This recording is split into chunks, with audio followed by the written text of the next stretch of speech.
কি হচ্ছে কি সাংবাদিক বন্ধুরা, মিটিংটা করতে দেবেন তো প্লিজ। আপনাদের সামনে দাঁড় করানো হয়েছে এই কারণে যে মিটিংটা ডিস্টার্ব করবেন না, আপনারা আপনাদের কাজ করে যান। এটা কি হচ্ছে?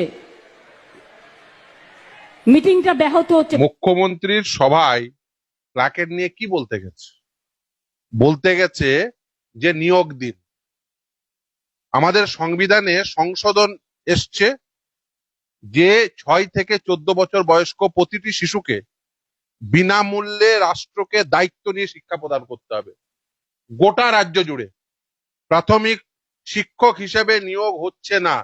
PTR ratio, pupil teacher ratio, ছাত্র শিক্ষকের অনুপাত সব থেকে খারাপ এই রাজ্যের।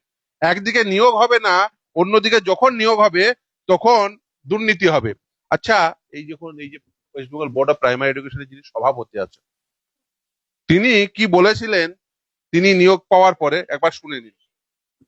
এই নিন। যাদের বয়স 29 আছে, 39 আছে, 38 আছে, সেগুলো কিন্তু পেরিয়ে যাবে। আমি অনুরোধ করছি সবাই যেন রিক্রুটমেন্ট প্রসেসে পার্টিসিপেট করেন, এবং আমি খুব তাড়াতাড়ি তাদের অ্যাপয়েন্টমেন্ট দেবো। পরবর্তী বছরেও 2বার অ্যাপয়েন্টমেন্ট দেবো। এটা আমি গভর্নমেন্টের সঙ্গে কথা বলেছি, মাননীয় মন্ত্রী মহোদয়ের সঙ্গে কথা বলেছি। তারা অত্যন্ত, শিক্ষা দপ্তর অত্যন্ত সদর্থক। তারা বলছেন বোর্ড স্বচ্ছতা মেনে, আইন মেনে কাজ করুক। সরকার সেটা আমাকে ম্যান্ডেট দিয়েছেন, বোর্ড সেইভাবে কাজ করুক।